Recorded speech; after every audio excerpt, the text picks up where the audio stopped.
Você já ouviu falar em disciplina positiva? Ela é uma proposta de educação completamente diferente da tradicional. Ser compreensivo, não perder o equilíbrio, a lucidez, pensar antes de dar uma bronca, mesmo que esteja bastante chateado. Essas são algumas dicas.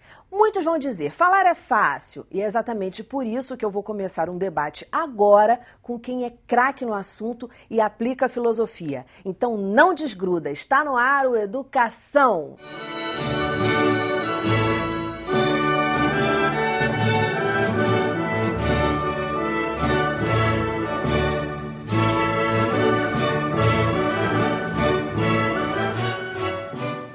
Meus convidados são o pai, blogueiro, defensor da disciplina positiva, Tiago Queiroz, a psicóloga Roberta Caminha e a fonoaudióloga Adriana Fernandes. Muito bem-vindos ao programa. Começar com um tema polêmico. Palmada ensina? Bom, ensina um monte de coisa, né? Palmada ensina que numa discussão, num problema a ser resolvido, o mais forte vai ganhar.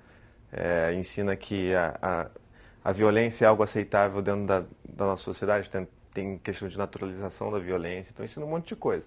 Errada, coisa ruim.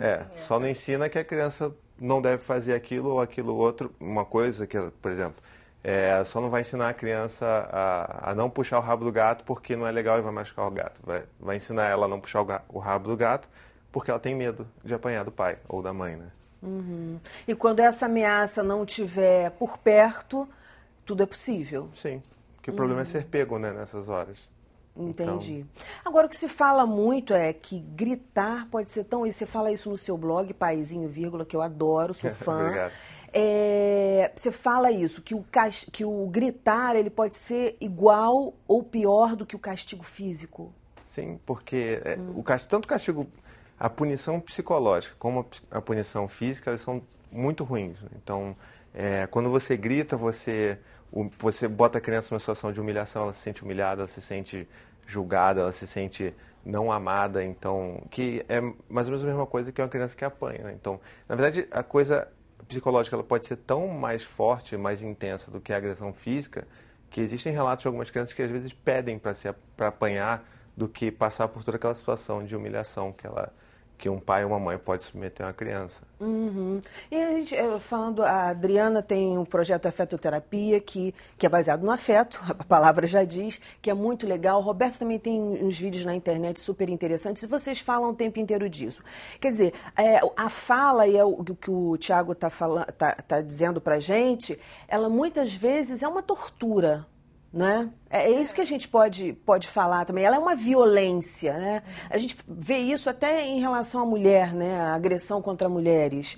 Ela não é só física, ela pode vir com uma ameaça, né? E na fala dos pais muitas vezes tem ameaça. E eu acho que o importante disso é a gente pensar que a criança está crescendo dentro desse ambiente, né? Então ela vai ser um adulto que vai replicar essa mesma forma, né? Tudo isso que ela está escutando, ela vai eventualmente replicar, né? Então vai ser um adulto que possivelmente também vai gritar com os filhos e vai gritar com a mulher, enfim, com quem quer que seja, né? Então é importante a gente pensar no qual é o contexto que essa criança está, né? O que a gente está passando para a criança, né? E eu acho também a base da gente ser o afeto, né? Ser realmente uma educação, uma criação, em nosso caso, enquanto terapeutas, uma terapia, um tratamento baseados no afeto, baseados no respeito àquela criança, àquele indivíduo, né? A gente está reforçando para eles esses tipos de valores, assim. A gente está reforçando que independente do seu desafio, no caso das crianças que a gente atende, né? Com algumas questões do desenvolvimento, independente do seu desafio e das crianças típicas, os desafios corriqueiros de criança, né? Independente dele, diante de qualquer situação, a gente vai resolver com amor, a gente vai resolver com afeto e a gente vai resolver juntos. Então, e a coisa é tão séria que eu acho que o retorno aos nossos projetos tem sido tão bacana, né, da sociedade de um modo geral, porque tá todo mundo tão carente disso, que a gente fala coisas até óbvias, mas que não são discutidas, principalmente não são vividas. Exatamente, que as não pessoas são aplicadas. Que as pessoas estão recebendo de uma maneira muito positiva, né, pra gente, isso está sendo muito bom, mas que a gente ainda encontra discursos do tipo, eu apanhei a vida toda e tô aqui, tô vivo, né? Exatamente. A palmada faz muito mal. forte. Muito. E a gente está gravando esse programa e uma série de programas sobre esse assunto, porque assim, é muito bonito e as pessoas falam assim, é bonito, mas não é aplicável. Como é que faz isso? Então essa é a nossa ideia nessa discussão aqui hoje, né? É dar dicas para os pais, é mostrar com quem aplica a filosofia que é possível aplicar. Para lá da beleza, para além da beleza, também está a aplicabilidade e os resultados colhidos com essa disciplina. Você fala, Tiago, no teu blog, da crueldade das crianças. O que é isso? Sim. Junto dessa crença de que a palmada vai educar a criança a ser mais respeitosa, né, a ter limites e tudo mais, existe a crença de que a criança ela é intrinsecamente má, né? E isso é uma coisa que a gente tem que desconstruir, porque a criança é um ser completamente inocente. A criança ela é intrinsecamente boa. E o que ela faz, na verdade, é sempre baseado em... Na verdade, os comportamentos que ela vai reproduzir, né, vai exteriorizar, são reflexos das necessidades e dos sentimentos que ela tem.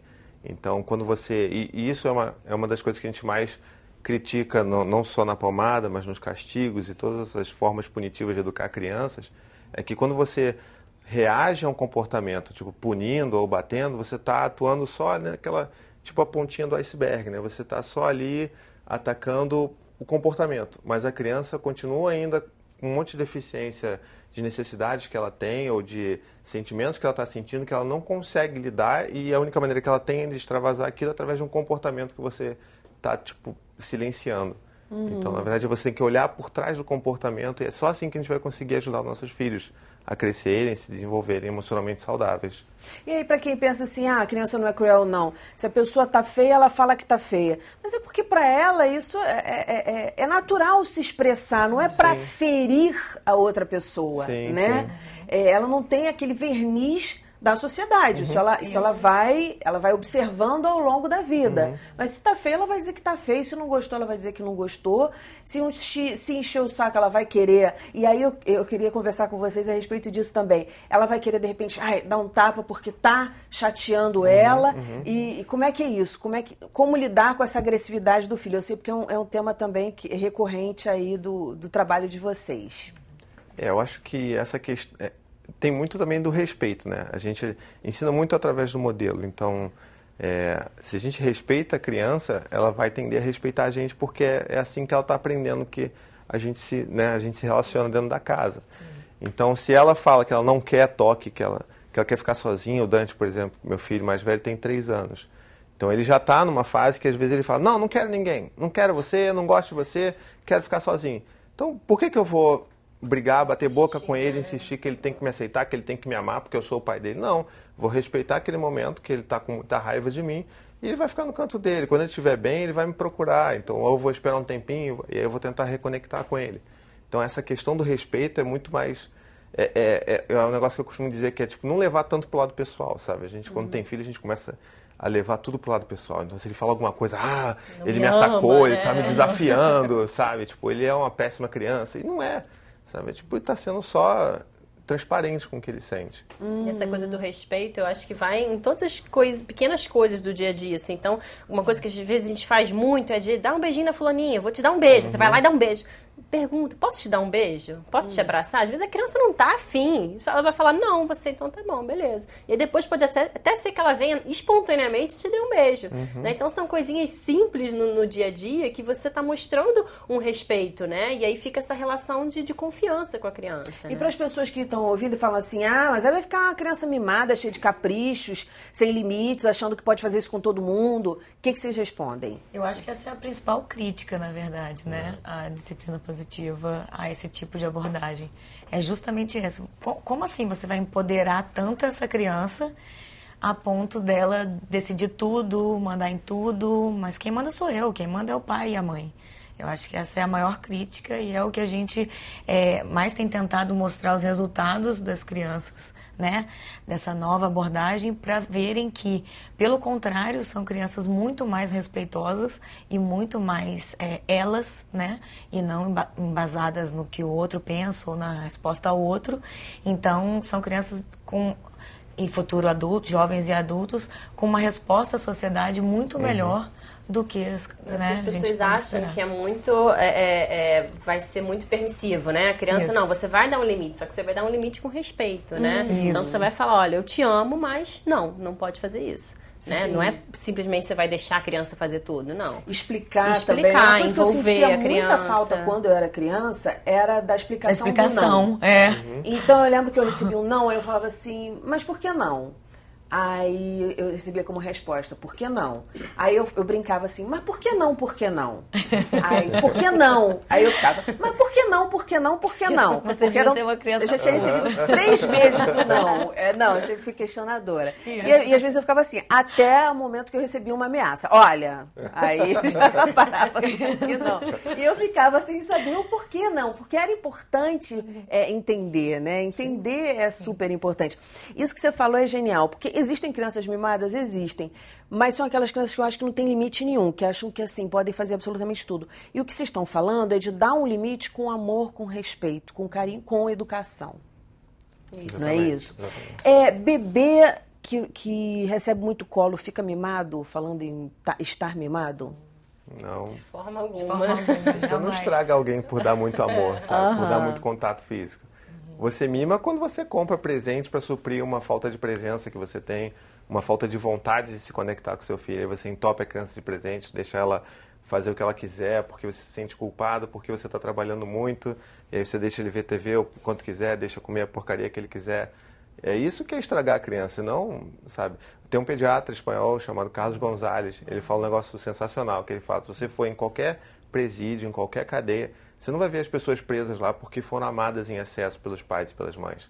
Fantástico. Entendeu? Então é isso, a gente está dando amor incondicional para as crianças, para elas saberem que elas vão sempre ter aquela base segura nos pais e que elas vão ser sempre amadas pelo que elas são e não pelo que elas fazem.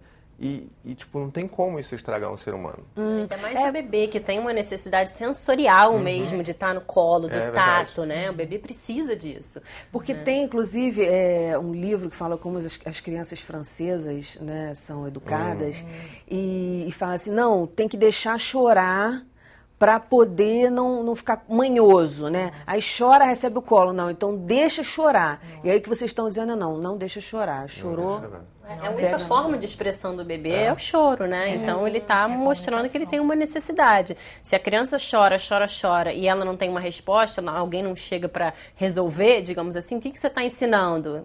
Não adianta mais eu chorar. Então ela vai parar de chorar porque ela desistiu, né? Mas as necessidades dela de afeto, de contato continuam ali, né? Então você vai estar meio que tapando o negócio ali. Ótimo, funcionou, não está mais chorando, tá? Mas que bebê emocionalmente destruído talvez seja esse, né? Entendi. Que já desistiu de conseguir tentar porque ele ter também não tá afeto, chorando, né? O bebezinho, né? Não tá chorando por mal. Eu vou fazer uma pirraça com a minha mãe, agora eu vou abrir o berreiro, né? Exatamente. Gente, segura um pouquinho, a gente vai pro intervalo e já volta. Não desgruda.